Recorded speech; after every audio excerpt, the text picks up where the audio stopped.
चिंता संसारहरितारो यत्पादाम्बुजरेण स्वीयानां तान् निजाचार्यान् प्रणमामि मुहुर्मुहुः। यदनुग्रहतो जन्तुः सर्वदुःखातितो भवेत् तमहं सर्वदा वन्दे श्रीमद्वल्लभनन्दनम्। अज्ञानतिमिरान्धस्य ज्ञानाञ्जनशलाकया चक्षुरुन्मीलितं येन तस्मै श्रीगुरवे नमः। नमामि हृदये शेषे लीलाक्षीराब्धिशायिनम् लक्ष्मीसहस्रलीलाभिः सेव्यमानं कलानिधिम्। चतुर्भिश्च त्रिभिस्तथा षड्भिर्विराजते योऽसौ पञ्चधारदये नमः।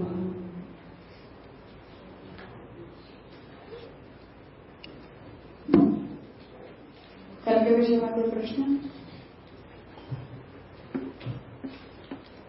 ठीक है, तो कल हमने वहां तक ये देखा था कि रति के स्थान पर हमें स्नेह शब्द का उपयोग करना चाहिए, और जब हमने स्नेह शब्द का उपयोग किया तो नैयायिकों के द्वारा दी हुई स्नेह शब्द की जो परिभाषा है वहां से ये प्रश्न उपस्थित हुआ कि सुख विषयक जो इच्छा होती है वो स्नेह होता है, और जब सुख का भंग होता है तो जिसके प्रति हमें स्नेह होता है वहां हमें अपकर्ष की बुद्धि प्रकट होती है।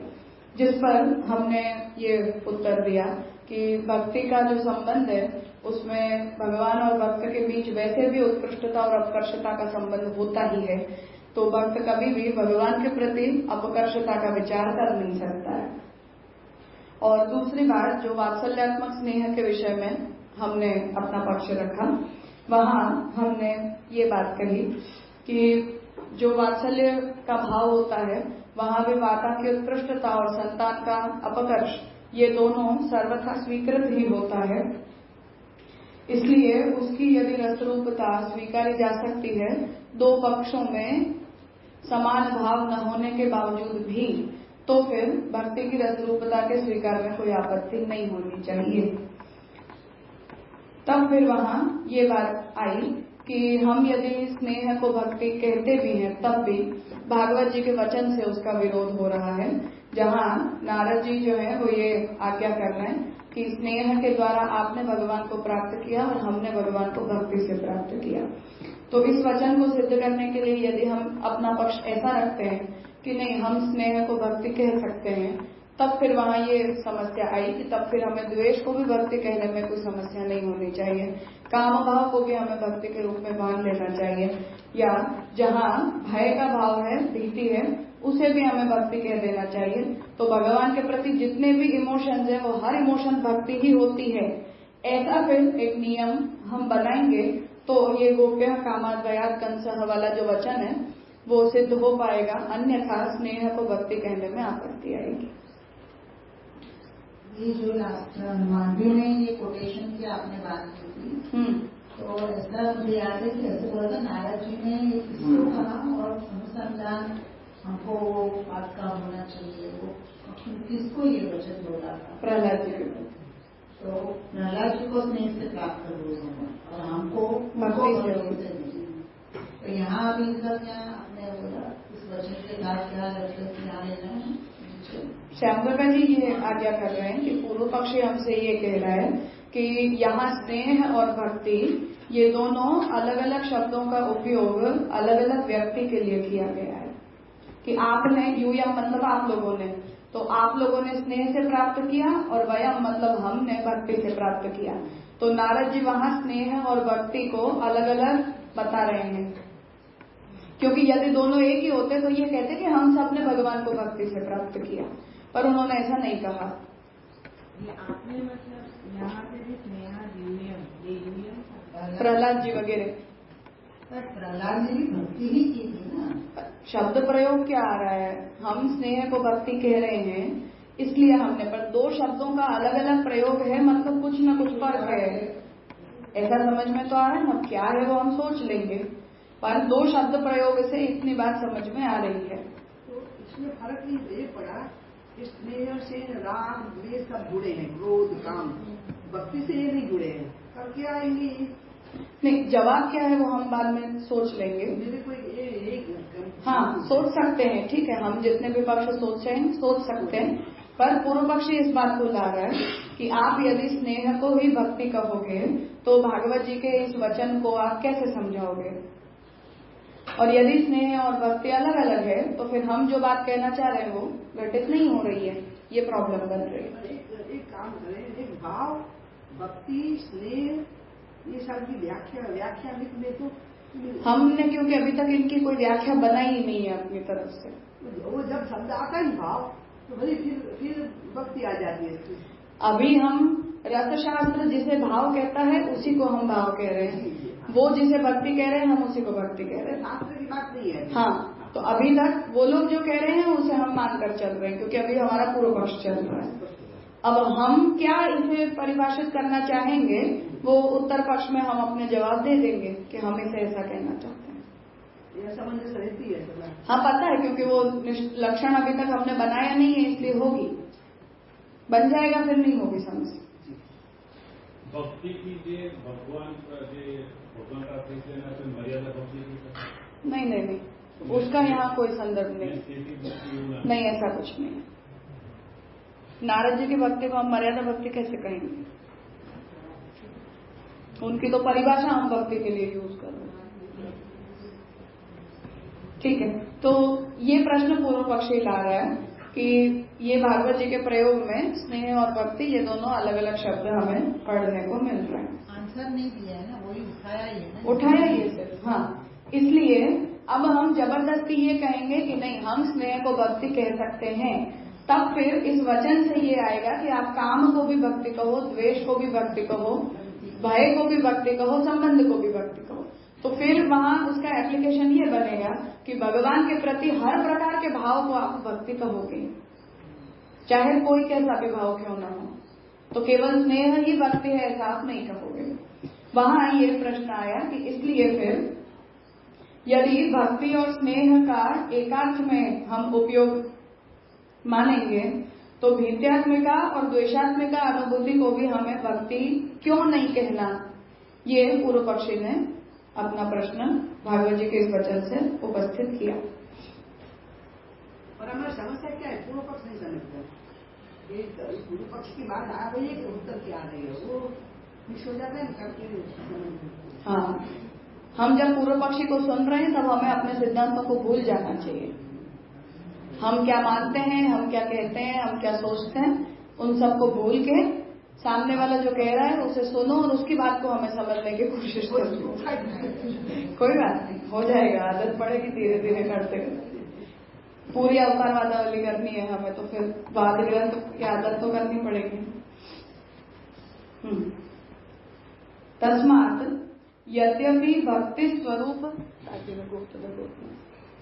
तस्मात् यद्यपि भक्ति स्वरूप विमर्शानुरोधात् तस्याह रसत्वं नैव संभवति। इसलिए यद्यपि भक्ति स्वरूप के विमर्श का अनुरोध करते हुए भक्ति की रसरूपता संभव नहीं है। ठीक है, यहाँ ये बात आई कि भक्ति की रसरूपता संभव नहीं है, तथापि फिर भी कथंचित तद उपपादने तो रसशास्त्रांगीकृतेषु रसेषु अंतर्भाव संभवेन। इसलिए फिर भी उसका उपादन यदि किया जा रहा है तो रसशास्त्र में जिन जिन रसों का अंगीकार किया हुआ है उसके अंतर्गत उनके अंतर्भाव की संभावना इस वचन से करी जा रही हो ऐसा लग रहा है। गोप्य कामा दयाकंसः इस वचन से तो अंतर्भाव संभवेन गोप्य कामात् इत्यादिषु निरूपितेषु भगवद विषयक भावेषु काम भावस्य श्रृंगारे भीति भावस्य भयानके द्वेष भावो ही रक्षो दानवोद्धत मनुष्य प्रभव संग्राम हेतुकः। तो यहाँ जिन जिन भावों को भगवान के प्रति भागवत जी के वचन में बताए गए हैं इनमें काम भाव का श्रृंगार रस में, भय का जो भाव है उसे भयानक रस में, जो द्वेष का भाव है वो भरतनाट्य शास्त्र में ऐसा समझाते हैं कि रक्षो दानवो दत मनुष्य प्रभव संग्राम हेतु कहा। जब दानवों से प्रभावित मनुष्यों की रक्षा करने के लिए संग्राम का हेतु जो भाव बनता है वो द्वेष का भाव बनता है। ठीक है, तो मनुष्य जब पीड़ित होते हैं तब देवताओं को राक्षसों से द्वेष होता है, बिना बात नहीं होता है। तो रक्षो दानवो दत्त मनुष्य प्रभव संग्राम हेतु सच क्रोध दर्शनाधिक्षेपावमानानृत वचन वाक् पारुष्य द्रोह मात्सर्यादि विभावैः समुपजायते। अब वो जो भाव है वो किन अनुभावों से दिखाया जाता है, क्या उसके विभाव होते हैं, उन्हें भरत ने काउंट करवाया है। ठीक है, तो अब द्वेष का एक भाव बता दिया, तो द्वेष के भाव को आप दिखाने के लिए क्या करते हो, उन विभावों को अब यहाँ भरत ने गिनवाए हैं कि क्रोध के द्वारा दिखता है। हम जब गुस्सा करते हैं तो उसका मतलब है कि आप सामने वाले के प्रति द्वेष का भाव प्रकट कर रहे हो। दर्शन डिसएग्रीमेंट कोई तरह का, आप जो कह रहे हो उसे हम नहीं मानते हैं, वो डिसएग्रीमेंट से वो बात आती है। अधिक्षेप अतिक्रमण करना, आपकी कही हुई बात को हम न मानकर उससे उल्टा ही व्यवहार करेंगे, वहां भी द्वेष का भाव प्रकट होता है। अवमाननानृत वचन, जहां जो बात हमसे कही जा रही है उस बात की अवमानना करना, मतलब हम आपकी बात को नहीं मानते, तो सीधा आउटराइट वहां उसे मना कर देना। वाक् पारुष्य, अपना पौरुष दिखाना, अर्थात हम आपसे ज्यादा बलशाली हैं ऐसा अपने आप को शोकेस करना। द्रोह, खुलेआम किसी के विरुद्ध जाना। मात्सर्य, ईर्ष्या का भाव भी द्वेष भाव के तक बताया है। तो इन सब विभावों के द्वारा द्वेष भाव पैदा होता है, द्वेष भाव समझा जाता है, देखा जाता है। इति निरूपणात् रौद्रोद्दीपन विभावे अंतर्भवति। तो ये जो द्वेष भाव का निरूपण जो किया गया है वो रौद्र जो भाव है उसका उद्दीपन विभाव के अंतर्गत इसका अंतर्भाव माना जाता है। तो द्वेष का जो भाव है उसे स्वतंत्र कैटेगरी नहीं दी गई है, पर रौद्र भाव के उद्दीपन विभाव के अंतर्गत द्वेष भाव का अंतर्भाव रसशास्त्र में माना गया है। तो द्वेषात् चैद्यादयो नृपः, इसमें जो आया ना उस द्वेष को समझा रहे हैं कि द्वेष को भी स्वतंत्र भाव नहीं कहते परंतु रौद्र भाव का अवंतर भाव कहते हैं।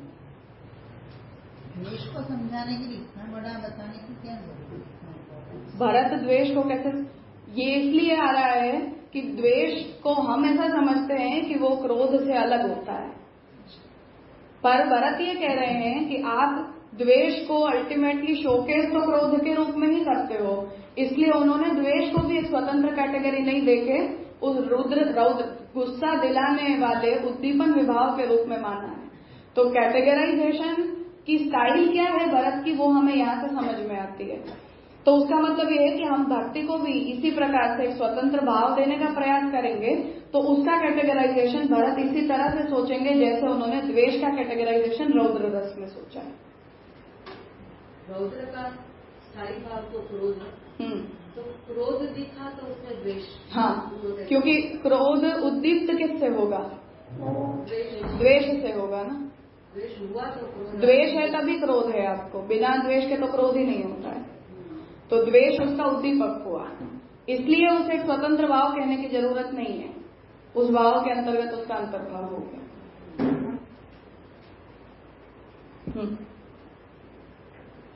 एवमेव अन्येषामपि बंधु बांधवानां वृष्णि पांडवानां स्नेहस्य भक्तेः च यथा यथम तेषु तेषु अंतर्भावो बोध्यः। उसी प्रकार भागवत जी के श्लोक में जैसे ये कहा कि जो वृष्णि वंश था भगवान का, तो परिवार के लोगों के तरह उन्हें भगवान से पारिवारिक स्नेह था, जैसे हमें अपने परिवार के लोगों से प्रेम होता है। तो उसी प्रकार से अन्य जो भगवान के बंधु बांधव हैं, भाई बंधु वगैरह हैं, परिवार के लोग, वृष्णि हैं, पांडव वगैरह हैं, तो पांडव भी भगवान के भाई लगते हैं, तो उन सब का भी जो स्नेह है उसे हम भक्ति समझते हैं, उसे हम भक्ति कहते हैं, परंतु उसे भी यथा योग्य उन भावों में उनका अंतर्भाव समझा जा सकता है। सेपरेट भक्ति नहीं, उसे मत, मतलब अर्जुन भक्त ऐसा मत कहो, अर्जुन भाई भी है, अर्जुन की भगवान से मित्रता भी है, पारिवारिक उनका रिलेशन है, तो पारिवारिक स्नेह का वो प्रकार है। तो परिवार में मानो कोई अच्छा समझदार व्यक्ति हो तो हम भी उससे सलाह मशवरा करते हैं, उसकी कही हुई बातों को मानते हैं, तो उसमें उसे भक्ति तक ले जाने की आवश्यकता नहीं, पारिवारिक स्नेह की कैटेगरी में उसे डालना चाहिए। जो बात पूर्व पक्षी ये कह रहा है कि भागवत के वचन से आ रही है, हम नहीं कह रहे। हाँ, तो पूर्व पक्षी ये कह रहा है कि ये बात मैं नहीं कह रहा है, ये भागवत के वचन से बात आ रही है। स्नेह को भी स्नेह है। हाँ, पर वो स्नेह भक्ति नहीं है ना, तो यहाँ वो स्नेह डिफरेंशिएट हो गया कि नहीं, ये पूर्व पक्षी कहना चाह रहा है। तो वृष्णि पांडवानां स्नेहस्य भक्तेः च यथा यथम तेषु अंतर्भाव बोध्यः। तो आप उसे अगर भक्ति का नाम देते हो तो भक्त्यात्मक स्नेह कह दो, पर फिर भी यथा योग्य रसों की और भावों की कैटेगरी में उसका अंतर्भाव आपको कहना चाहिए। इति पूर्व पक्षी भक्तेः रसत्वं निराकरोति। इस प्रकार पूर्व पक्षी जो है वो भक्ति की रसरूपता का निराकरण कर रहा है। अतः इत्यादिना भावे अंतर्भावात् इत्यंतम यावत्।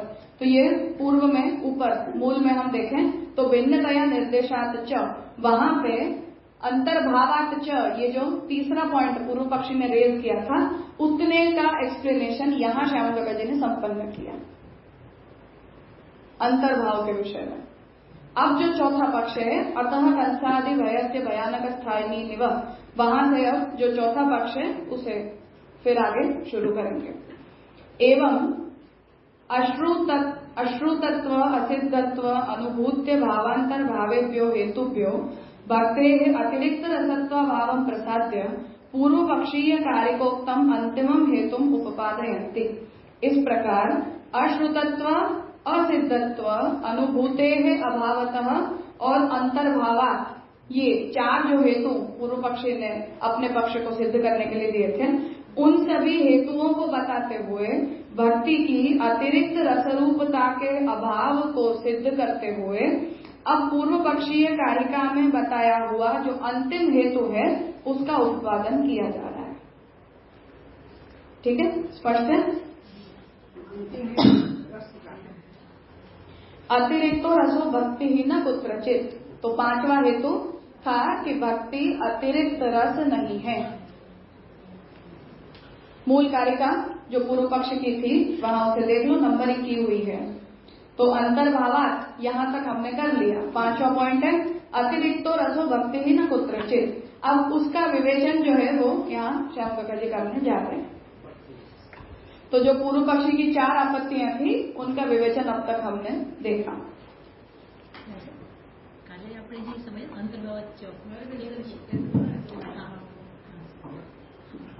नहीं, माइक में बोलो।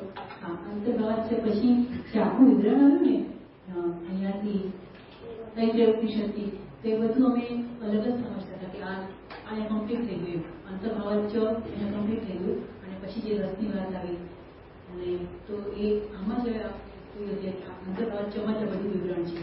अर्थात उस पॉइंट को श्याम काका जी समझा रहे थे कि हम जब पूर्व पक्षी ये कह रहे हैं कि हम उसका अंतर्भाव चाहते हैं तो अंतर्भाव करने की प्रोसीजर क्या है। तो एक पॉइंट तो ये हो गया था कि आप अपने रस को और हमारे रसों को अलग बोल दो तो बात खत्म हो। जहां हमने ये कहा कि द्वैत और अद्वैत वाली आपत्ति उपस्थित हो रही थी उपनिषद के एक्सप्लेनेशन में और रसशास्त्र के एक्सप्लेनेशन में, पर हम इस बात को मानने को तैयार नहीं हैं। हम नाट्य शास्त्र के रस की विवेचना में ही भक्ति को भी रस के रूप में सिद्ध करने का प्रयास कर रहे हैं। अलग कह देते तो बात खत्म हो जाती। जो बात रसगंगाधर कार ने भी कही कि आप अपने शास्त्र से रस आ रहा है ऐसा कह दो, भरत के रस में उसे लाओ ही मत, वहां की परिभाषाओं को वहां की प्रक्रियाओं को आप छेड़ो ही मत, पर वो हम नहीं कर रहे। तो हमें उसका एक स्वतंत्र चाहिए एक्सप्लेनेशन। अब फिर ये बात आई कि रति ही देवादि विषया, जब हमने परिभाषा बताई तब हमने उनकी रति के साथ अपना इक्विवेलेंस स्थापित करने की कोशिश की, जिस पर रसगंगाधर कार ने कहा कि नहीं, आप रति को भक्ति नहीं कह सकते क्योंकि वो तो श्रृंगार के लिए ही बनी है। तब फिर हमने अपना एक नया शब्द बनाया कि नहीं, हम स्नेह का यूज करेंगे। स्नेह शब्द का हमने उपयोग किया तो नैयायिकों की आपत्ति आ गई कि वो इस तरह से चल रहा है। उसका हमने निराकरण करने का प्रयास किया वात्सल्य वगैरह में, तो भागवत जी के वचन की आपत्ति आ गई कि अब यहाँ स्नेह और भक्ति का अलग अलग शब्द प्रयोग मिल रहा है। इसलिए अब आपके पास ऑप्शन यही है कि ये भागवत जी के वचन में बताए हुए प्रकार से आप अन्य रसों में इन सभी भावों का अंतर्भाव स्वीकारो। ये पूरा उसका बैकग्राउंड आया जहां से अंतर्भाव का ऑप्शन पूर्व पक्षी प्रपोज कर रहा है। हम अंतर्भाव नहीं स्वीकारेंगे, अलग एक रस है। राजा, मैंने कल आपको वो पूछा था कि तो ब्रजभक्तों ने ये गाया कि रति रस प्रकट करण को प्रकट है, तो वो वहाँ रति रस बोला तो वो उनको तो वो तो सब पता ही था, तो ये व्यभिचार भाव हो जाए, तो ये कल मुझे वो नहीं समझ। वहां बात यही है कि कॉन्टेक्चुअल है ये सारी डिस्कशन। रति देवादि विषयो भाव, इसमें जब तक रसशास्त्री आपत्ति नहीं उठाते तब तक भावनात्मक रूप से कोई बहुत ज्यादा बड़ा परिवर्तन नहीं आता है। आपत्ति उठ गई तब फिर हम ये कहेंगे कि नहीं, हमें इस शब्द का प्रयोग नहीं करेंगे। तो जैसे हमने भक्ति शब्द का उपयोग प्रेम बोल दिया हमने कि भगवान के प्रति के प्रेम को ही हम भक्ति कहते हैं, तो टेक्निकली तो वहां भी बहुत सी समस्याएं खड़ी हो सकती हैं, क्योंकि प्रेम को भी न्याय डिफाइन करता है, अन्य भी शास्त्र डिफाइन करते हैं, तो आप प्रेम शब्द का वहां उपयोग नहीं करोगे। या हम न्याय को ये जाकर बोले कि तुम हमारे स्नेह शब्द का उपयोग मत करो। तो कॉन्टेक्चुअली है ये सारी चीजें, तो अपने अपने संदर्भ से इन सभी शब्दों का प्रयोग हमें समझना पड़ेगा। जो ये पर पुरुषोत्तम जी की टीका थी ना, वहाँ 3 नंबर में नापे अनुभूय थे, उसमें ही ये गोप्य कामत का कोटेशन आया, तो वो तो इसमें आना चाहिए ना अंतर्भाव में। श्याम काका जी ने वो दोनों इकट्ठा किया। अनुभूति जो है वही गोप्य कामाठ से भी हमें समझ में आ रही है। हम अनुभूतियों को बोल रहे हैं ना उसके द्वारा कि उन्हें काम भाव की अनुभूति है, वृष्णियों को संबंध है, तो वो अनुभूति को हम उस तरह से कैटेगराइज कर रहे हैं। तो ऊपर की पार्ट में चौथा में कंसारी भयस्य लिखा, तो हमको भी 3 और 4 साथ ही करने। हाँ,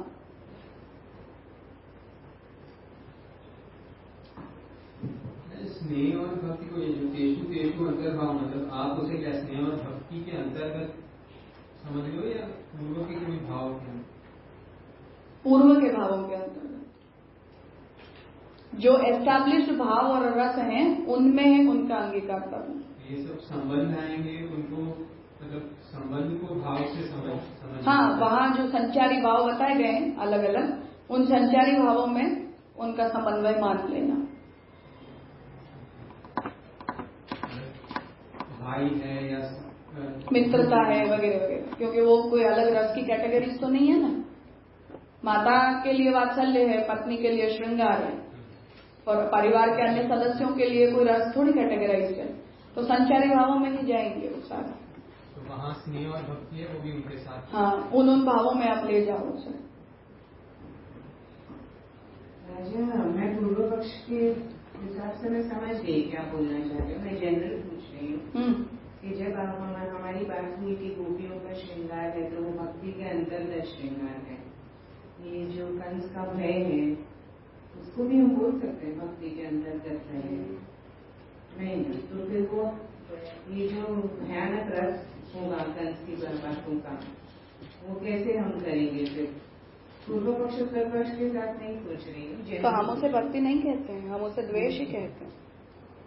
बट फिर आप उसको एलैबोरेट करो तो आप क्या बोलोगे? मतलब ये बोलेंगे कि उसे भगवान से द्वेष है, वो राक्षस है तो उसे द्वेष है, तो भले है। उन्होंने भगवान को पाया तो है ना। हाँ, तो भगवान के प्रमेय बल से पाया है ना, द्वेष के गुण से थोड़ी पा लिया है। भगवान ने मारा तो भगवान जिसे मारेंगे उसका तो उद्धार होना ही होना है। तो ये तो भगवान का प्रमेय बल है। जो बात महाभारत में आती है कि जिन जिन सैनिकों की मृत्यु के समय भगवान के ऊपर दृष्टि पड़ी उन सबको भी भगवान ने बैठे बिठाए मोक्ष दे दिया, भले ना कौरव सेना के क्यों न थे। तो कुछ जब भगवान अपनी तरफ से करते हैं, प्रमेय बल से करते हैं, तो उसमें हमने क्या भाव रखा वो उसमें नियामक नहीं बन रहा है, भगवान का बल उसमें नियामक बन रहा है। तो कंस के केस में वही बात बनी। अभी कल मैंने वो चार्ट आपको दिखाया, भक्ति के नीचे सब रस, तो जब ये रौद्र रस, भयानक रस आ रहा है तो भी भक्ति के अंतर्गत ही रस हुआ ना, वो हमारे लिए वो व्यभिचारी बनेगा। भाव है उसमें कोई प्रॉब्लम नहीं है, पर वो व्यभिचारी है। भरत के लिए केरा चार्ट होगा? नहीं, भरत तो उस चार्ट को नहीं मानेंगे, वो भक्ति को मेजर कैटेगरी क्यों मानेंगे? तो उसे विभाव, हम यदि रसशास्त्र के ट्रेडिशन को लेकर चल रहे हैं तो जैसे स्थायी भाव होता है, संचारी भाव होता है, ऐसे विभाव, अनुभाव और उद्दीपक विभाव भी तो होते हैं। तो उसमें हम उन्हें व्यभिचारी भाव कह रहे हैं। We are not taking it out of the category. तो जो गोपियों का भाव है उनको नहीं बोलेंगे नहीं, काम भाव को रहने दें। और ये शिशुपाल और कंस का बेनिफिट हो रहा है। फिर से वो इतने प्रपोर्शन में होता है तो कोई समस्या नहीं होती। भक्त का भी एक अधिकार होता है भगवान के ऊपर आफ्टर सम स्टेज। तो हमने भी गुस्सा होकर कुछ बोल दिया, ऐसा कैसे कर लिया आपने? जैसे कृष्णदास अधिकारी के लिए हम ले लें, ठाकुर जी किससे डर रहे हैं? हाँ, क्या बात का डर है आपको? आपको गोसाई जी को एक पत्र भेजने में किस बात का डर लग रहा है? पर श्रीनाथ जी नहीं भेज रहे हैं, छुपा छुपा के पान बीड़ी में लिख लिख के आपको भेजना पड़ रहा है। गोसाई जी भेज रहे हैं तो पढ़ के आप आरोप जा रहे हो, ऐसी भी क्या समस्या है? उतना भी पता चला कि ठाकुर जी दर्शन दे रहे हैं खिड़की में से, तो खिड़की चुनवा दी। तो ठाकुर जी को थोड़ी किसी से डर होता है कभी। पर अब भक्त का कुछ अधिकार है, गोसाई जी को भी कोई डर थोड़ी है कृष्णदास से। और गोसाई जी अपने पिता के शिष्य होने के नाते अपनी मर्यादा रख रहे हैं कि वो मेरे बड़े हैं। क्या है मतलब what you are trying to prove आज इस स्टोरी से? मैं ये कह रही हूँ कि जैसे भय का भाव है, वो जो लीला ये सब जो हुआ उससे हमको समझना क्या है? समझना ये है कि जैसे गोसाई जी ने अपने पिता के शिष्य की गरिमा रखी कि वो व्यवस्था महाप्रभु जी की बनाई हुई है, तो मैं उनका पुत्र हूँ, तो मुझे अपनी पिता की व्यवस्था को सम्मान देना चाहिए। श्यामकाका जी ने आधुनिक न्याय प्रणाली में इस बात को लिखा है कि आज हम ये कहते हैं कि हम कोर्ट के ऑर्डर्स के सामने मजबूर हैं, तो आपको आपकी संप्रदाय की व्यवस्था मान्य है या न्याय प्रणाली की व्यवस्था मान्य है?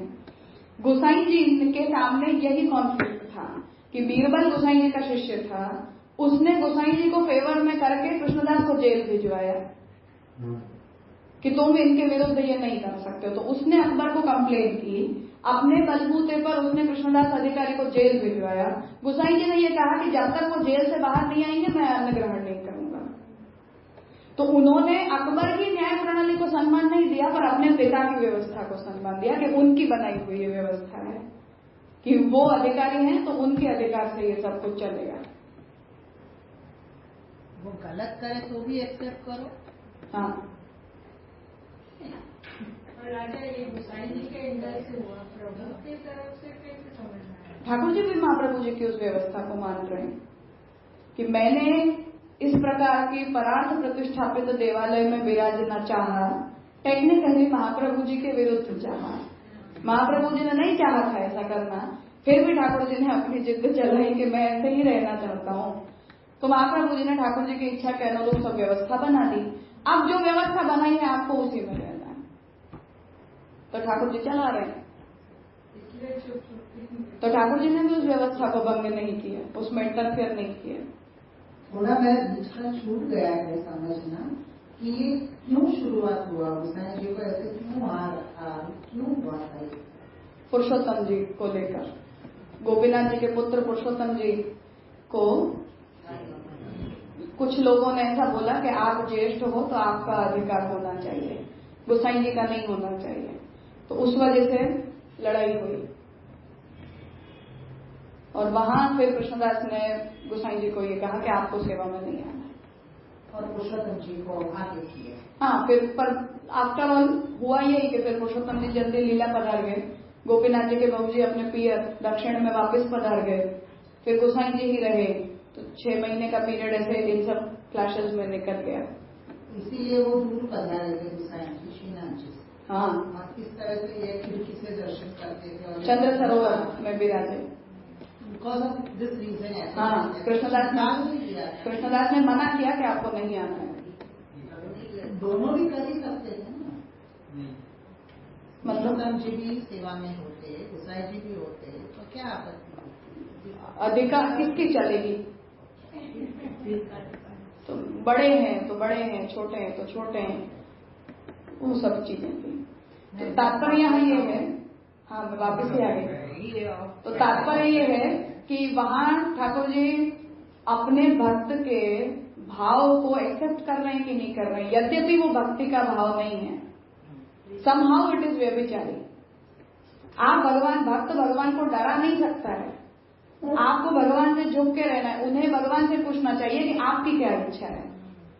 हम अपना निर्णय नहीं चला सकते कि हम जैसा बोलेंगे ऐसा होगा, पर फिर भी उन्होंने ऐसा किया, भगवान ने जैसा भी हो, हम उन्हें गोसाई जी के कारण हमारे मन में ऐसा होता है कि ये गलत हो गया, पर वॉट एवर, गोसाई जी ने भी स्वीकारा, ठाकुर जी ने भी स्वीकार लिया, तो we are no one to interfere.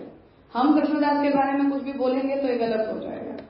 तो ठाकुर जी ने उस भाव को वहां भी स्वीकारा कि नहीं स्वीकारा, यद्यपि हमें वो भक्ति में अप्रोप्रिएट नहीं लगता है तब भी। तो रौद्र का हो, भयानक हो, बीभत्स हो, वॉट एवर इट इज, तो सम एक्सटेंट कुछ प्रपोर्शन में होता है, तब तक उसमें ठाकुर जी को भी समस्या नहीं होती है, पर वो भक्त उस स्टेज को पार कर जाए उसके बाद की ये सब बातें। मतलब आप जो बोल रहे हो, हम जो बाइफर्केशन सोच रहे हैं वो ऑपोजिट में गया तो व्यभिचारी सोचो। हाँ, ज्यादा जब चला जाता है तो व्यभिचार हो जाता है, छोटे से पोर्शन में जाएगा तो प्रॉब्लम नहीं होती है।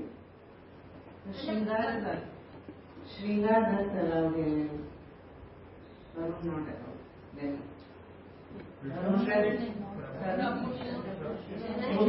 छोटा प्रपोर्शन में कुछ भी रस है, कोई भी, कहीं मैं कह रही हूँ कोई भी रस है, थोड़े से प्रपोर्शन में है तब तक वो डिस्टर्बिंग नहीं बनता है।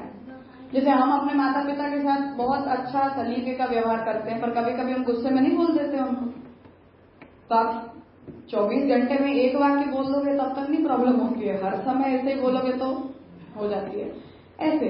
तो कृष्णदास ने भी ठाकुर जी के ऊपर अपना अधिकार चला लिया कि नहीं, मैं बोलूंगा ऐसा आपको करना पड़ेगा, तो ठाकुर जी ने उसे मान लिया। तो कोई भी भाव जो है वो संचारी भाव बना हो, तब व्यभिचारी नहीं हो गया। यद्यपि स्वरूपतः वो व्यभिचारी है, पर छोटे प्रपोर्शन में वो व्यभिचार नहीं हुआ, वो संचारी हुआ। And it increases the closeness, तो और वो प्रेम बढ़ता है कि जैसे कृष्णदास को बाद में रियलाइज तो हुआ ही कि मैंने ठीक नहीं किया, पर तब उन्हें मन में ये भी आया ही होगा कि देखो फिर भी गोसाई जी ने मेरी बात को मान रखा। तब तो उन्होंने गोसाई जी के लिए पद गाया ना, जो आप सब लोग गाए हो ऑलवेज, तो वो भाव बढ़ा उनका कि मेरा नहीं अधिकार था, फिर भी गोसाई जी ने मेरी बात को रखा, ठाकुर जी ने मेरी बात को रखा। तो वो संचारी भाव है, तो it somehow it will contribute as an उद्दीपक विभाव समझते हैं, पर इतने पोर्शन में। कृष्णदास जी का उदाहरण इसमें ले सकते हैं? हाँ, क्योंकि वो भी क्रोध का भाव प्रकट हुआ ना वहाँ। वो तो भक्ति का प्रकार भिन्न होगा नहीं हुआ, भक्त हैं कृष्णदास अधिकारी, ऐसा हम कहेंगे ही कहेंगे। मार्गीय मर्यादा के अंतर्गत भक्ति की चर्चा और बहिस्तर में करें तो वो तो दोनों में भेद थोड़ा होगा। कृष्णदास अधिकारी मार्गीय नहीं है ऐसा हम थोड़ी कह सकते हैं। ऐसा नहीं कह रहा हूँ, पर वो महाप्रभु जी के वाल्मीकि सिद्धांत के अनुसार अगर उसको सोचा जाए तो तब भी कोई नहीं समस्या है। एक स्तर के ऊपर भक्त का भगवान के साथ नजदीकी संबंध बन जाए, करीबी संबंध बन जाए, उसके बाद भक्त जो है वो भगवान के ऊपर अपना अधिकार चलाता है और भगवान भी उस अधिकार को स्वीकारते हैं। पर ऑब्वियसली भक्ति की वो स्टेज पर हम जाएं उसके बाद की बात है। पहले ही दिन से हम ठाकुर जी को ऑर्डर करने लग जाए ऐसे नहीं होता है, पर उस अवस्था पर पहुंच जाएं, फिर उस भाव को भी ठाकुर जी गलत नहीं मानते। मैं इतना कहना चाह रही हूँ। राजा भी हमने ऐसे सोचा कि कंस को हम भक्त नहीं मानेंगे, क्योंकि विपरीत भाव था। और रुद्रासुर को मानेंगे। राक्षस योनि है तो भी, बट उनका भाव अलग था। उन्हें तो भगवान से द्वेष है ही नहीं। नहीं, राक्षस योनि की वजह से मैंने नहीं, योनि से कोई मतलब नहीं बन रहा। वो तो प्रहलाद जी भी राक्षस योनि में ही जन्मे थे, बलि भी राक्षस योनि में ही जन्मे थे, तो योनि से कुछ नहीं हो रहा है। वो योनिगत गुण तो उनमें प्रकट ही नहीं हो रहे हैं। बट ये कोटेशन का अवतार का इस सेंस से समझ सकते हैं, कंस को भय से उद्धार किया, इससे गया, वो अवतार का भी कोई चौर है ना, वाजना। हाँ, ये पूछ रही है ना, तो मैं समझती हूँ उसका आंसर ये भी होना चाहिए, अवतार दशा की बात की। ठीक है, उसमें भी कोई नहीं है समस्या। मैं ये कह रही हूँ कि अनवतार काल में भी इन भावों का भगवान में विनियोग यदि कोई जीव कर रहा है, भक्ति के एक कक्षा के ऊपर पहुंच जाने के बाद, तब भी वो भक्ति में अनवतार काल में भी बाधा रूप बन नहीं रहा है। इसीलिए मैंने कृष्णदास अधिकारी का उदाहरण दिया कि ठाकुर जी उल्टा भयभीत हो रहे हैं। हमें भय होना चाहिए, पर भगवान डर रहे हैं कि गुस्सा करेंगे, इन्हें बुरा लगेगा। तो ठाकुर जी भयभीत होकर व्यवहार कर रहे हैं और कृष्णदास अपना चला भी रहे हैं। 6 महीने तक होगी, कोई 2-3 दिन की बात नहीं, 6 महीने तक उन्होंने ऐसा व्यवहार चलाया, ठाकुर जी ने भी चलाया। तो इतने प्रपोर्शन में है तो वो समस्याजनक बना भी नहीं है। हमारे साथ भी ऐसा होता है, हमें लगता है कि हम ऐसा सब नहीं करते, पर हम भी अपने मन में ठाकुर जी को बोल देते हैं बहुत कुछ। एक वैष्णव के घर में बहुत छोटे ठाकुर जी विराजते हैं, तो उनकी टोपी बनाने में बहुत समस्या होती है। तो मुश्किल वो इतनी मेहनत कर करके करती है, फिर कभी कभी खो जाती है, छोटी छोटी चीजें होती हैं। तो वो जब भी मुझसे मिलती है, मैं भी उनसे कुछ भी बनवाती तो मुझसे ही बोलती है, मेरे ठाकुर जी हर दिन खो देते हैं, कब तक बनाए हम। तब हमने वो अपना प्रकट कर दिया ना, नहीं बोलना चाहिए, हम सेवक है, हमारा धर्म। ठाकुर जी वो बिल्ली की तरह बोलेंगे कि तुम्हारा काम है कि मेरा काम है, मेरी चीजों को संभालना सेवक का धर्म होता है कि मेरा धर्म होता है। पर हमने निकाल दिया ना अपने मुंह से ऐसा। तो अब ठाकुर जी ने अब तक कोई आपत्ति नहीं बताई, मतलब कि ठाकुर जी सुन के चला रहे हैं, हाँ ठीक है कोई बात नहीं, मैंने खो दिया। तो ऐसा हम रोज ही करते हैं, बस हम उसे वो भाव का नाम नहीं देते हैं, पर हम भी ऐसा करते ही रहते हैं। तो वो प्रेम का स्वभाव है, वो तो प्रेम से बोल रहे हैं तो ठाकुर जी को बुरा नहीं लगता है। नीलेश भाई पूछ रहे हैं, do that mean it's very individual between two, भक्त एंड भगवान, वो बराबर है? हाँ, पर फिर से कक्षा को हमें ध्यान में लेना पड़ेगा, किस कक्षा पर इन भावों का हम इनकॉर्पोरेशन मान सकते हैं, वहां ये बात जाएगी। अष्ट सखा ने बताई है ना कि अपनो दोष विचार सचे, तो भक्त का तो यही धर्म होता है, इसमें तो कोई डाउट ही नहीं है। पर इसीलिए मैं बता रही हूँ, तो कक्षा जन्य है ये चीजें। हर कक्षा पर इन चीजों को हम इवेल्युएट नहीं कर पाएंगे कि ये भाव हमने प्रभु के लिए ला दिया। तो जो काम भाव की भी बात है, तो उसे भी लालू भट्ट जी तो व्यभिचारी भाव ही कह रहे हैं। इसीलिए वो ये कह रहे हैं कि ब्रजभक्तों के भाव को हम काम का भाव कहते ही नहीं है। हाँ, फिर वही कि वहां शब्दों पर नहीं जाके इंटरप्रिटेशनल, क्योंकि अब इन्होंने टाइटल दे दिया कि गोपियों का काम भाव है, पर गोपियों के काम भाव को इवेल्युएट करने के लिए हमें ब्रजभक्तों का पूरा चरित्र हम यदि देखें पहले से लेकर अंत तक, और उनके बोली हुई हर बात को हम अगर कंसिडर करेंगे, तब वो हमें काम नहीं लगता है, जो बात लालू भट्ट जी ने अपने ग्रंथ में की है। इसलिए वो वहां ये कह रहे हैं कि ये लौकिक काम नहीं है। तो जब नारद जी उसे काम शब्द का नाम दे रहे हैं, तो उसे हमें फिर से इंटरप्रेट करने में सावधानी रखनी पड़ेगी कि वो काम नहीं है जिसे आप श्रृंगार कहते हो। थोड़ा कैजुअली बोल दिया हो ऐसा। हाँ, तो ठीक है, हम लूजली उन शब्दों का उपयोग कर लेते हैं जब तक हमें उसमें बहुत प्रिसाइज होने की जरूरत नहीं होती है तब तक। तो वहां लालू भट्ट जी ने वो सारे वचनों का ही संकलन किया है, हमने पढ़ा था, पढ़ लेना एक बार, उसे देख लेना। तो गोपियों ने ठाकुर जी से जो जो कुछ भी कहा, उन्होंने प्रभु के साथ जैसे भी प्रकार के व्यवहार किए, ठाकुर जी ने उन्हें जिन जिन प्रकारों से रिस्पॉन्ड किया, उन सब बातों को देखते हुए वो ये बात को सिद्ध कर रहे हैं कि इनका भाव इसलिए काम भाव नहीं है, लौकिक काम नहीं है, मतलब स्त्री पुरुष के संबंध का काम भाव नहीं है। तो हम भक्ति ही कहते हैं, क्योंकि भगवान भक्ति के अलावा कोई भाव से मिलते नहीं। अब हम यहाँ द्वेषादि की जो बात चल गई हम उसे इस कॉन्टेक्स्ट में ले रहे हैं, इसलिए मैंने ये बात नहीं कही थी। पर महाप्रभु जी तो फिर भी इस बात पर बहुत स्पष्ट हैं कि भगवान के प्रति द्वेष दो प्रकार से किया जाता है। एक तो भगवान के जगत रूप से द्वेष करना और एक साक्षात स्वरूप से द्वेष करना। तो जगत रूप से द्वेष आसुरी जीव कर सकते हैं, पर साक्षात स्वरूप से द्वेष करने का सामर्थ्य आसुरी जीव का नहीं होता है। तो अगर भगवान के साक्षात स्वरूप से किसी को द्वेष हो रहा है तो उसका मतलब है कि वो दैवी जीव है। वही पूछना चाहिए, यहाँ वो कॉन्टेक्स्ट नहीं है। हम अभी उसमें जाएंगे तो पूर्व पक्ष बेचारा कहाँ जाएगा? नहीं, बात सही है, हमको कंस जैसा नहीं करना है, लेकिन फिर भी डिटेल में जाना।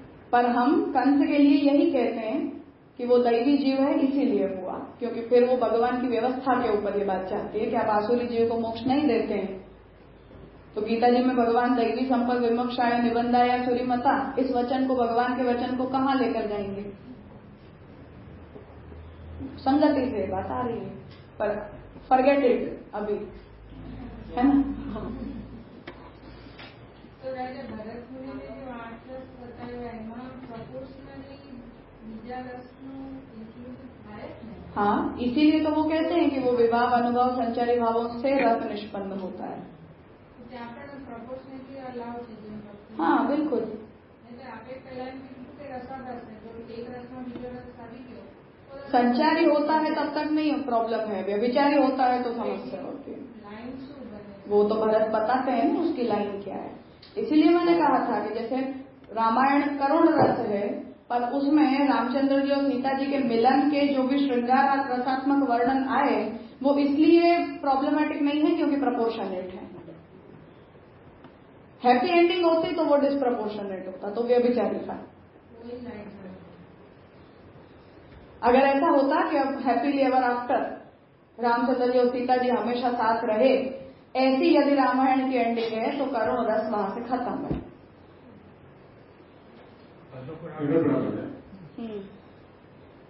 पर वो रामायण री वो शैली नहीं है ना, इतने उठे उन्हें ऐसी रीत नहीं बताया। अच्छा, वैसे समझ सकते हैं कि जो संचारी भाव है अगर वो शॉर्ट है तक है, ड्यूरेशन तक है, तब तक संचारी है, लेकिन वही अगर कंटिन्यू रहा तो व्यभिचारी हो जाता है। तो राजा ये सात्विक जो भाव है, अश्रु हास्य वगैरह, ये रसों के साथ, यानी हर सात्विक भाव हर रस के अंतर्गत आएगा कि कैसे? जो 8 प्रकार के सात्विक भाव बताए हैं, तो जो रस के साथ कैसे जुड़ेंगे? जैसे अश्रु है या अनुभव है वो, हाँ वो अनुभव है, उसमें वहां तक यानी प्रलय तक है, डेथ तक चला जाता है, तो वो जो अनुभव है यानी वो 8 रसों के साथ चलेंगे? नहीं, सबके साथ सिलेक्टिव चलते हैं। जहाँ जो चलता है वहाँ वो चलता है, दूसरी जगह वो अनुभव मान्य नहीं होता है। जैसे वीर रस में वो अनुभव नहीं चलेगा, रोने नहीं लग सकते हो आप। तो वीर रस में वो व्यभिचारी है, करुण रस में और श्रृंगार रस में संचारी है। ये जो 8 सात्विक रस है, एक एक के लिए एक अपने जो स्थायी भाव एक के लिए एक चलेंगे, ऐसा है? हाँ ऐसा ही है, रति श्रृंगार का ही है और कहीं नहीं जाएगा। और अगर ये जो सात्विक भाव है, जो रति श्रृंगार का है, ये समझ में आया, लेकिन उसमें हास्य भी तो कभी आ सके, तो संचारी बन के आए, यही के संचारी बन जाते हैं। हाँ बन सकते हैं। नहीं बताया ना कि संचारी ज्यादा चला तो वो व्यभिचार हो जाए, बाकी तो वो थोड़ा थोड़ा हो तो कोई समस्या नहीं। और स्थायी एक साथ एक से चलता है, कुछ भी हो तो। अतिरिक्त तो रसो भक्ति ही ना कुत्रचित इत्यादि ना, तो जो अतिरिक्त रस भक्ति नहीं है, ये जो 5वीं आपत्ति पूर्व पक्षी ने उपस्थित की थी, अब उस पर जा रहे हैं। जिसे ऊपर मूल में हम देख लें तो भरत के द्वारा प्रणीत जो नाट्य शास्त्र हैं उसमें 8 रस गिनाए गए हैं। अभिनव गुप्त वगैरह ने 9 रस बताए हैं, भोज ने 12 बताए हैं, पर 12 रसों में भी भक्ति आई नहीं है। मैक्सिमम काउंटिंग पर हम जाए तब भी, इसलिए अतिरिक्त रस भक्ति नहीं है।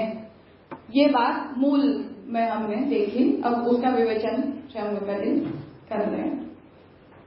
यद्यपि भरतनाट्य शास्त्रे श्रृंगार वीर करुण हास्य रौद्र भयानकाः बीभत्स अद्भुत संज्ञौ च इति अष्टौ नाट्य रसाः स्मृताः। तो भरत ने श्रृंगार वीर करुण हास्य रौद्र भयानक बीभत्स और अद्भुत इतने 8 रसों को नाट्य में रस के रूप में स्वीकारे हैं। एते ही अष्टौ रसाः प्रोक्ताः द्रोहिणेन महात्मना। तो भरत ये कह रहे हैं कि बिना किसी द्रोह के, बिना किसी चेंजेस के जितने भी पढ़े लिखे लोग हैं, महात्मा हैं, उन लोगों ने इन 8 रसों को स्वीकारा है, निश्चित रूप से स्वीकारा है। तो निश्चित रूप से 8 स्वीकारा है, मतलब कि अब वो 9वीं काउंटिंग पर नहीं जाना चाहते, भरत नहीं जाना चाहते। तो वो सबसे मूर्धन्य है, इसलिए उनकी बात से यहाँ उपक्रम हो रहा है कि वो क्या कहना चाह रहे हैं। इत्यत्र अष्टौ एव रसाः स्वीकृताः। तो यहाँ ये 8 ही रसों को स्वीकारा गया है। तथापि अपरे पुनः न तत्क्षमन्ते, पर फिर भी दूसरे जो रस के विचारक हैं उन लोगों ने केवल 8 की काउंटिंग का स्वीकार नहीं किया है। उन्होंने 9 और भोज ने 12 रसों तक की गिनती स्वीकारी है। तो वो भी हम सबसे पहले कह चुके हैं, तो हम उनके मतों को कंसिडर करते हैं। तथा ही शांत रसस्य शम साध्यत्वेन नाटकेषु शम दम आदि साधनायाः अप्रसक्तत्वेन अष्टौ एव रसाः इति वादिभिः एतदेव आलोच्यम्। तो 9वें रस के रूप में शांत रस को बुद्ध ने इनिशिएट किया, और बुद्ध के बाद अभिनव गुप्त ने शांत रस को स्वीकारा, पर बुद्ध के मोड में नहीं स्वीकारा। तो बुद्ध का जो मत है उसे न स्वीकारते हुए अभिनव गुप्त ने ये कहा कि शांत रस जो है वो समाधि की अवस्था में उसकी अनुभूति साधक को होती है, वो उस रस को हम शांत रस कहते हैं। तो इस पर ये बात कह रहे हैं कि शांत रस जो है वो शम साध्यत्वेन, समता को सिद्ध करवाने वाला होता है। अर्थात आपके मन में कोई भी चांचल्य नहीं रहा, कोई भी प्रकार के अप एंड डाउन जब नहीं आ रहे हैं और स्थिरता आ गई, उसकी सिद्धि को हम शांत रस कहते हैं, जो वैराग्य के भाव के द्वारा सिद्ध होता है।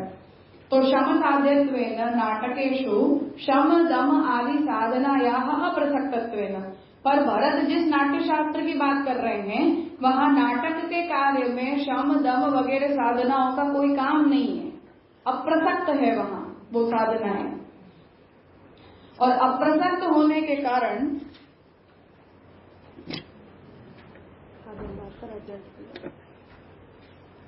अष्टौ एव रसाः इति वादिभिः एतदेव आलोच्यम्।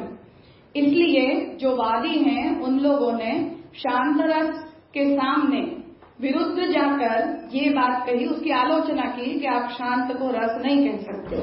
तो उसकी आलोचना करते हुए यद नहीं नाटके नटेषु वा समाधि साधनापेक्षा, तो वादियों ने ये कहा कि हम तो यहाँ नाटक के लिए, नाट्य शास्त्र के लिए, पता है वो 2 मिनट रुकेगा, रिकॉर्डिंग हो रही है तो प्रॉब्लम नहीं, बाद में सुन सकते हैं।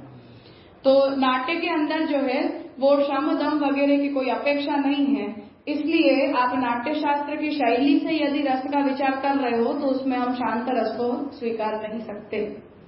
इस प्रकार से जो वादी हैं उन्होंने अभिनव गुप्त और बुद्ध, जिन्होंने शांत को एक रस मानने का प्रयास किया, उनके विरुद्ध ये पक्ष रखा है कि ये बात ठीक नहीं है। ऊपर कोटेशन में द्रोहिणेन महात्मना स्वयं के लिए कह रहे हैं, मुझसे पहले महात्मा के लिए उन्होंने ही 8 रस प्राण किए। तो नटेषु वा समाधि साधनापेक्षा, तो जो वादी हैं उन्होंने ये बात कही कि हम जो है वो, हमें नाटक में शम दम वगैरह साधनाओं की कोई जरूरत होती नहीं है, इसलिए समाधि को सिद्ध करने के लिए हम शांत रस का स्वीकार नहीं करेंगे, 9वें रस के रूप में हम नहीं करेंगे। यतः समाधि अभावेपि तद उचित अभिनयेन अपि सामाजिकानां हृदयेषु शांत रसः आविर्भूतो भवत्येव।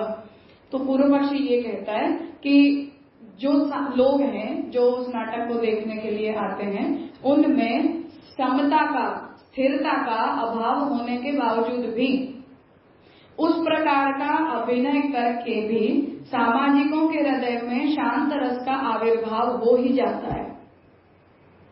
अर्थात हमने किसी एक्टर को देखा किसी प्रकार से बिहेव करते हुए, किसी प्रकार से व्यवहार करते हुए, तो उन्हें देख के भी हमारे अंदर शांत रस प्रकट हो ही सकता है, भले ही हमारे अंदर कोई शांत रस न हो तब भी। तो पहले बोल रहे कि हमको जरूरत नहीं है, कैटेगरी की जरूरत नहीं है। नाट्य शास्त्र वाले बोलते हैं हमको शांत रस की जरूरत नहीं है, लेकिन हम देख के वो अनुभव शांत रस का कर लेंगे, सेपरेट की जरूरत नहीं, अलग स्वतंत्र कैटेगरी की जरूरत नहीं। मतलब वो निष्पत्ति करवा सकते हैं, हम निष्पत्ति करवा सकते हैं। जैसे बुद्ध के अंदर शांत रस है, हम में नहीं है, पर बुद्ध के चरित्र को अगर आप दिखाओगे तो उसे देखकर भी हमारे अंदर शांत रस प्रकट हो सकता है। तो हमने बुद्ध को देख के शांत रस अपने अंदर, जो एक्टर है वो हमारे अंदर वो शांत रस को पहुंचा सकता है, पर उसके लिए ये नहीं आवश्यक कि हम भी अपने अंदर शांत रस को लाएं तभी हमारे अंदर शांत रस की निष्पत्ति हो, ऐसी आवश्यकता नहीं होती। तो उसे जो है वो एक स्वतंत्र कक्षा की आवश्यकता नहीं है, ऐसा पूर्व पक्षी कहना चाह रहा है। पर राजा एक मिनट पूछूं, पर वो जो कर रहा है, जो बुद्ध बना हुआ है, जो हमारे सामने, उसके अंदर तो होगा ना, तभी वो निष्पत्ति करवा पाएगा ना। तो एक्टर एक्टिंग करेगा तो वही तो उसका काम। एक्टर में कुशलता होनी चाहिए ना, उसमें खुद में कोई शांत रस की थोड़ी जरूरत होती है। अरुण गोविल में कोई शांत रस नहीं है, पर रामचंद्र जी देखते कितने शांत हैं, सीता जी कितने धीर गंभीर दर्शन देते हैं, लक्ष्मण जी को देखते ही हमें पता ही होता है कि ये कैसे रिएक्ट करेंगे। तो वो एक्टर अपने अंदर से उन भावों को ला ही देते हैं, भले खुद के अंदर जैसा भी जिसका स्वभाव हो। जब हम 12 रस गिनाते हैं तो उसमें शांत और अपना वात्सल्य तो समझ में आ गया, बाकी के दो कौन से हैं? बताई थी ना मांडे में उसकी काउंटिंग, अभी मुझे खुद भी याद नहीं है। भोज के 12 रस से गूगल कर लोगे तो शायद आ जाएगा, कोई करके देख लो, अभी मेरा फोन नहीं आया। तो आविर्भूतो भवत्येव अन्यथा नटेषु क्रोध विस्मय आदेः अपि अभावात्तु रौद्र अद्भुतादयोऽपि रसाः न स्युः। वरना ये होगा कि जो नाटन किया जाता है उस नाटक में क्रोध विस्मय वगैरह का भी अभाव होता है, फिर भी रौद्र और अद्भुत रस तो रस ही होते हैं। तो कहने का मतलब ये है कि हम जब देख रहे हैं तो कोई हमें थोड़ी क्रोध आ जाता है, हमारे अंदर वहां की वहां कोई विस्मय नहीं उपस्थित होता, पर रस की कैटेगरी में रौद्र रस और अद्भुत रस होते हैं, यद्यपि उनका नाटन टू सम एक्सटेंट नहीं किया जाता।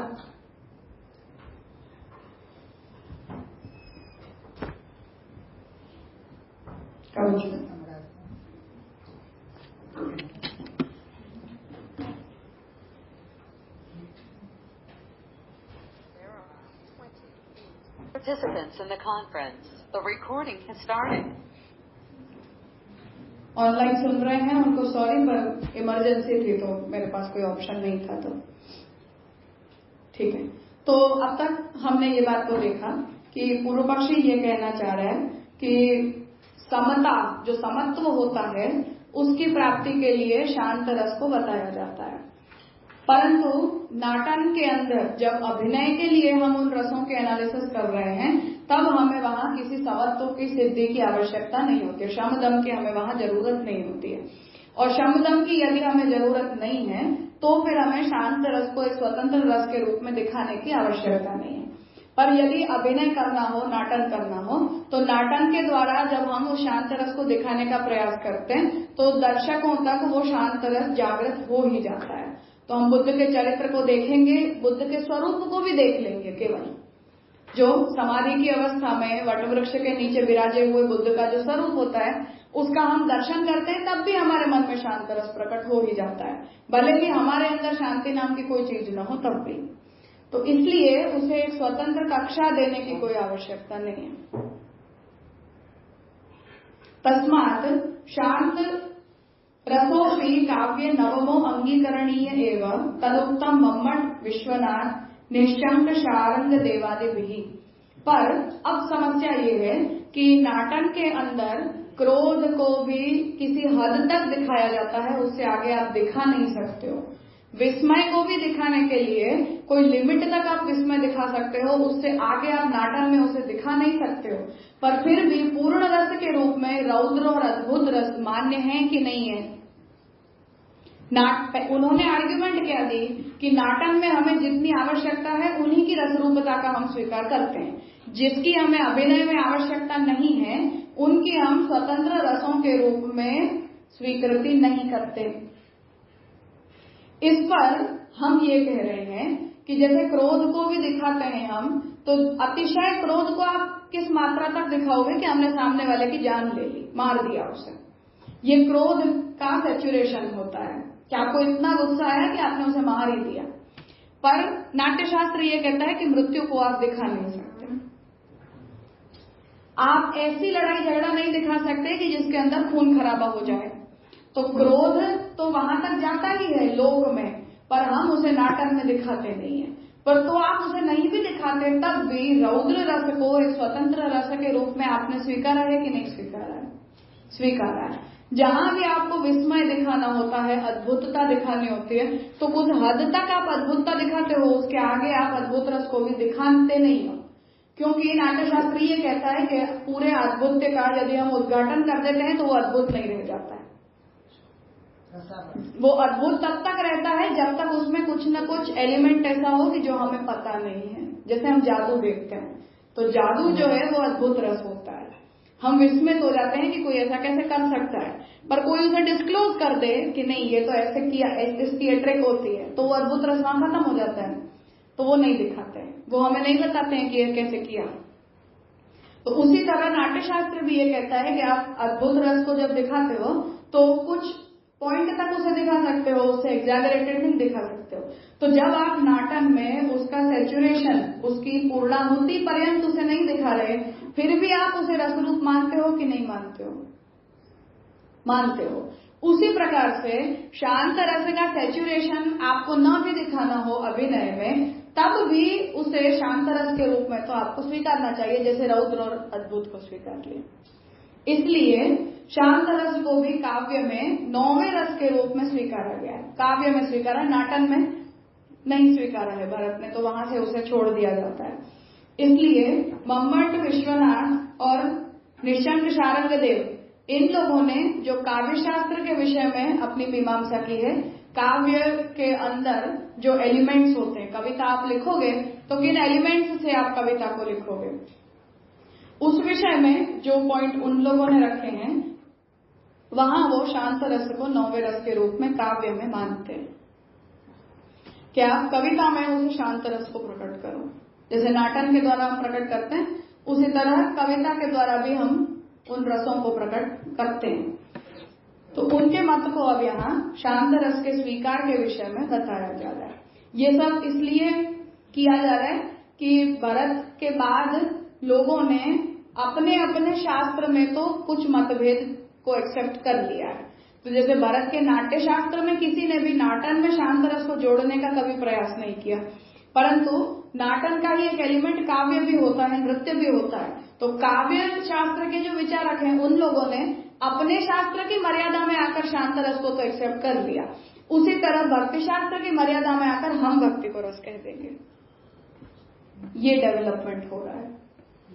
जो बात रसगंगाधर ने प्रपोज की थी कि भरत के शास्त्र को आप छेड़ो मत और अपने शास्त्र के बल पर आप एक नए रस को इनिशिएट कर दो। जैसे मम्मट शांत रस को काव्य शास्त्र में इनिशिएट कर रहे हैं, नाट्य शास्त्र में इनिशिएट नहीं कर रहे, उस तरह से। आपने अभी कहा कि भक्ति शास्त्र से भक्ति रस एक्सेप्ट करो, तो भक्ति शास्त्र तो भागवती है, वो तो पहले से ही बोल रहा था, तो हमने ये सब किया तो एक्सेप्टेड ही था। हम उन्हें रिस्पॉन्ड करते हुए कह रहे हैं कि हम अपने बल पर तो इससे भक्ति रस मानेंगे। अपने बल नहीं, भक्ति शास्त्र के बल से आपने कहा ना।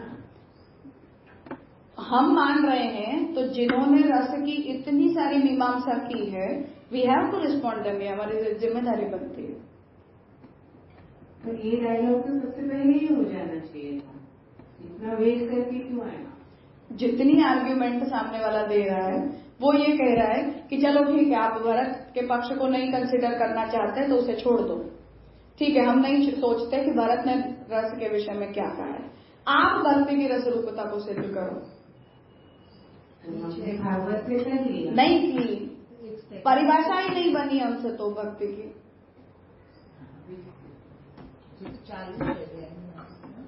जैसे मानो हम ये कहते हैं कि भागवत से भक्ति रस सिद्ध है।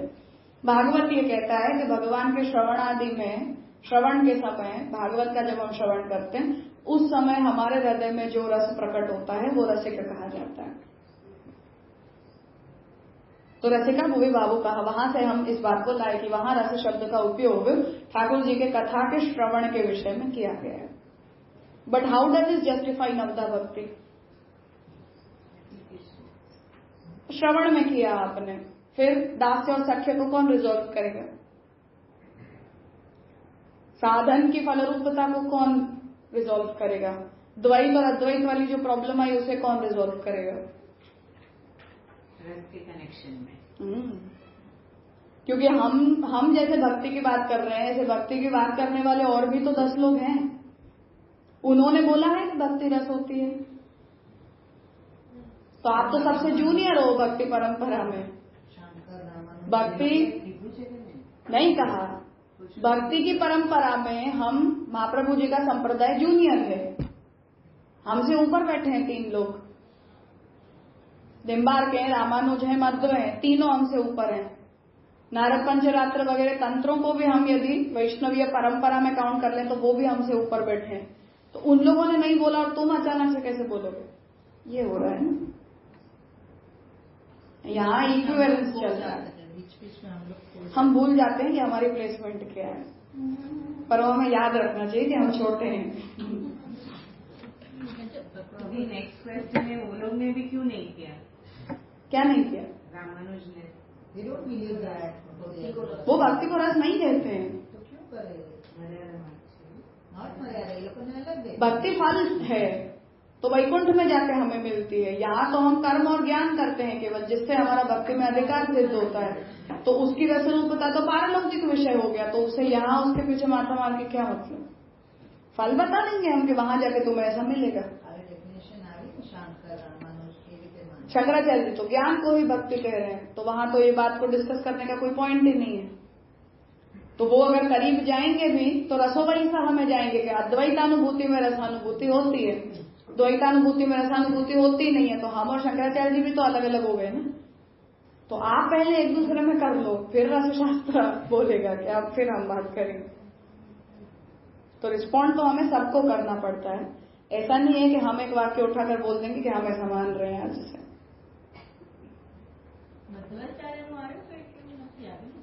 मध्वाचार्य जी द्वैतवादी है तो रसानुभूति का कोई प्रश्न ही उपस्थित नहीं होता है।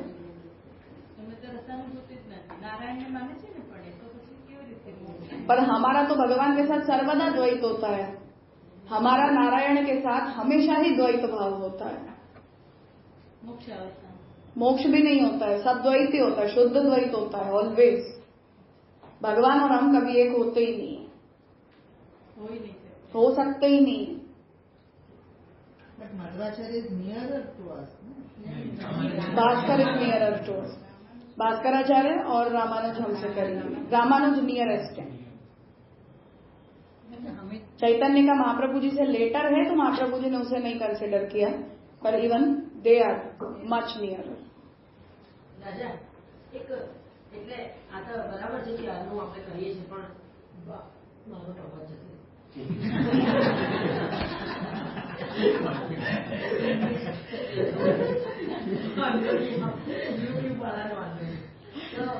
ભાવ અને રસને હજી થોડુંક મને વધારે સમજવું છે, કેમ કે આપણે જયારે કંઈ પણ હજી સુધી જે કંઈ પણ ગ્રંથો ભણ્યા ને એમાં આપણે એમાં છે કે અલૌકિક ભાવ સંપન્ન થાય। જયારે પણ કોઈને ફલ પ્રાપ્તિ થાય તો સેવા ફલ ભૂતલ ઉપર અલૌકિક સામર્થ્ય. તો ત્યાં આપણે ભાવની વાત કરી, પણ રસ તો કોઈ શબ્દ ક્યાંય મહાપ્રભુજી ગ્રંથો વાંચ્યો કે સાંભળ્યો નહીં. तो रस और भाव में अपना दृष्टिकोण की केवी रीते समझना, वो तो हम फिर सिद्धांत में ही देखेंगे. श्याम काका जी करेंगे उसका भी, अभी बाकी है. अभी तो हम पूर्व पक्ष से ही नहीं लगते. नहीं यहाँ नहीं सिद्धांत पक्ष जब आएगा आगे टीका में, तो वहाँ महाप्रभु जी ने भक्ति रस के विषय में क्या कहा, गोसाई जी ने क्या कहा, और उसके आधार पर पुरुषोत्तम जी ये बात कैसे ला रहे हैं वो श्याम काका जी ने लिखा है. तो वहाँ ये सब हमारा पक्ष जो है वो स्पष्ट हो जाएगा. नहीं आएगा. नहीं, ये तो सब पूर्व पक्ष के आर्ग्यूमेंट हो जाता है.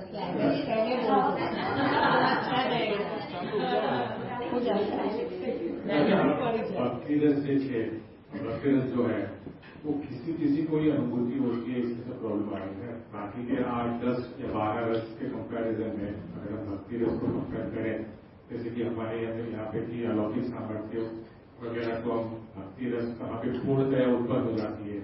तो ये भक्ति रस ऐसी समझेंगे ना कि ये यानी सबके लिए नहीं है, लेकिन एट सर्टेन स्टेज किसी को ही अनुभूति होती है. फिर बात यही है, यहाँ बात ये है फिर से पहले दिन वाली बात कि मुझ में पात्रता है या नहीं है, या करोड़ों में से कोई एक जीव की पात्रता है या 10 जीव की पात्रता है. हम जीव की तरफ से बात ही नहीं कर रहे. भक्ति ऐसे कंसेप्ट रस रूप होती है कि नहीं होती है, बस उतनी बात है. अधिकारी कितने बनेंगे और कितने नहीं बनेंगे वो हम नहीं सोच रहे हैं, पर वो विषय अपने आप में रस रूप होता है कि निरस होता है, बस इतनी बात है इसमें.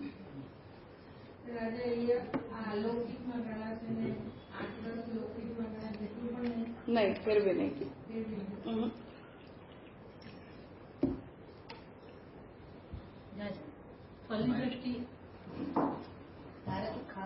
તમારી નહીં પહોંચે, અમારામાં છે એવી તાકાત, તમારામાં એવું સામર્થ્ય નથી. અમને આ માઇક હારી જાય અમારી. ये अभी डिस्कस भी किया, रामानुजा भद्राचार्य वो सब नहीं मानते, वो तो वे मानते, इनको स्वर्ग में फल. तो यहाँ पे तो हम लोग ये समझ सकते कि यहाँ पे रस पे अभी आपने बताया कि हम मतलब ये कौन से जीव इसके अधिकारी है नहीं अधिकारी वो सोचना ही नहीं. भक्ति एज ए कॉन्सेप्ट रस है कि नहीं. हाँ, तो हम इसके लिए मतलब भूतल पे ये फल मिल रहा है, इसके लिए हम इनको रस मतलब हमारा संप्रदाय के महाप्रभु जी पुरुषोत्तम जी भक्ति को इधर रस स्टडीज कर रहे हैं. ऐसा नहीं मतलब तो हम नहीं करते, बिल्कुल नहीं करते. भगवान ने भक्ति को इस भूतल का विषय बनाया है कि नहीं बनाया, भगवान ने इसे इस लोक तक लाया कि नहीं लाया, तो फिर हमें उसे इस लोक के संबंध में बोलना ही पड़ेगा. हम ऐसा नहीं कह सकते कि जैसे वैकुंठ की बातें होती हैं. पर मुझे एक ऐसा सोच ऐसी आई कि कल से हम ये सोच रहे हैं कि ये एक कंटिन्यूटी है. मतलब जब कंटिन्यूटी का ब्रेक हो जाता है तो उसे रस नहीं कहते हैं. तो साधन अवस्था में हम भी कुछ तो अचीव तो करते हैं प्रभु को, जो भी कुछ करते हैं समर्पण वगैरह. तो साधन रूप को अगर तुम भक्ति साधन रूप भक्ति उसको आप रस कहोगे यदि, तो वहाँ कंटिन्यूटी तो नहीं है. फिर से समस्या यही है, हम भक्ति को साधन रूपा कहते नहीं, हम अपने आप को साधन अवस्था में कहते हैं. लेकिन चलो हम साधन अवस्था में सामने फल है, बराबर है, पर लेकिन जो अनुभूत हो रहा है वो भी तो कंटिन्यूटी में नहीं हो रहा है. तो हमारी प्रॉब्लम हुई कि भक्ति की प्रॉब्लम हुई? नहीं, तो फिर उस अवस्था को तुम रस कैसे बोलोगे? वो हमारी ही सब चूक है. लेकिन फिर से भक्ति रस है, हम रसिक हैं या नहीं है वो एक अलग विषय है.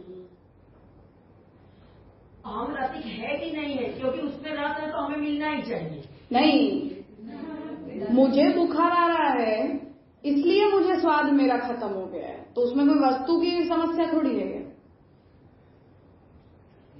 मेरी तबीयत खराब हो गई है तो मुझे पानी पूरी का भी स्वाद बुरा लग रहा है क्योंकि मेरी जीभ कड़वी है अभी, तो पानी पूरी थोड़ी कड़वी है, मेरी जीभ गंदी है.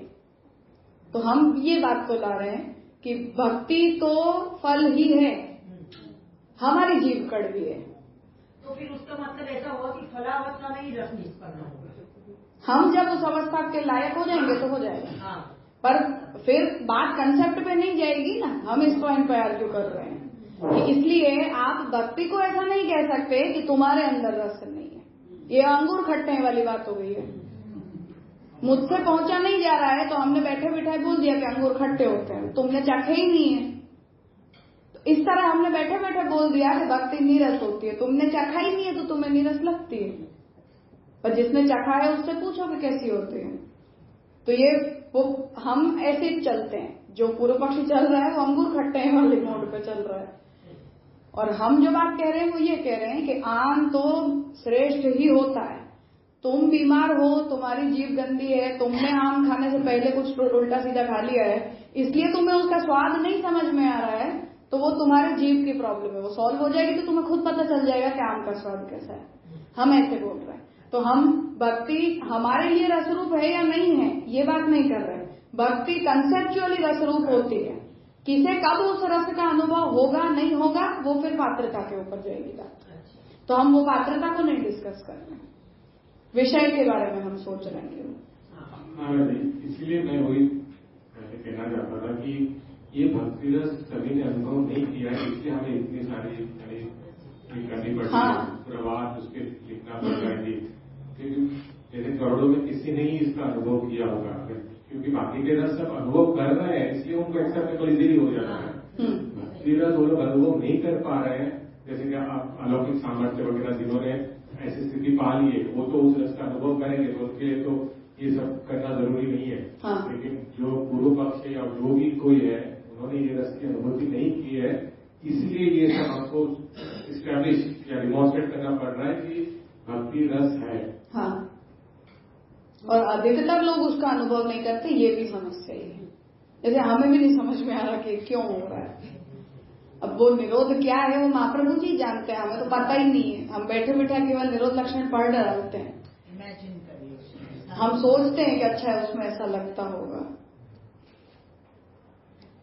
कि वो अनुभूति ऐसी होती होगी। जैसे नशा करने वाले लोग क्या होते हैं, तुम्हें क्या पता कैसा लगता है। तो भांग पीते हैं तो उनसे पूछते हैं क्यों पीते हो, तो बोलते हैं ऐसा लगता है कि हम स्वर्ग में हैं।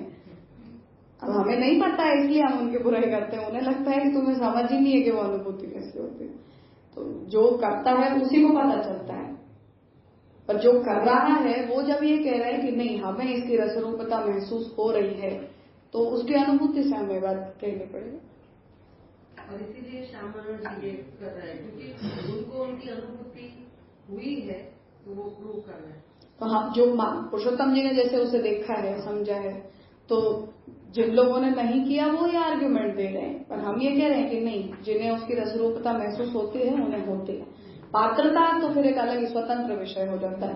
ऐसे तो श्रृंगार रस की भी सबको अनुभूति नहीं होती है, करुण रस की भी सबको नहीं होती। कौन जानता है क्या श्रृंगार होता है। तो जिसने प्रेम नहीं किया उसे नहीं पता श्रृंगार रस क्या होता है।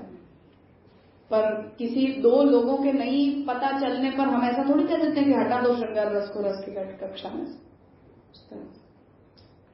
तो हम फिर से इस बात को स्पष्ट कर लो, पात्रता की हम बात नहीं करना चाहते हैं, उसे हम अलग कर दें।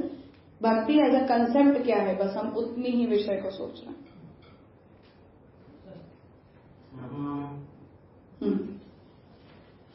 जैसे मैं अनुभूति के बारे में, जैसे भागवत जी को फल बताया है वो अब तक हमारे लिए शब्दात्मक था, हम कभी समझ नहीं पा रहे थे। जैसे शब्द ही समझ रहे भागवत वो फल है, लेकिन अभी हम लोग ज्वाइन हो रहे हैं सुबोधी में, तो जितना भी वो शब्द भी हमको अभी रसात्मक लगता है, फल रूप लगता है।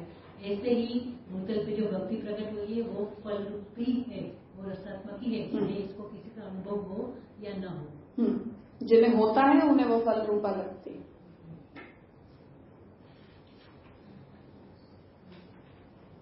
ब्रेक लेना है 10 मिनट ले लो, फिर हम आगे करते हैं। This session is no longer being recorded.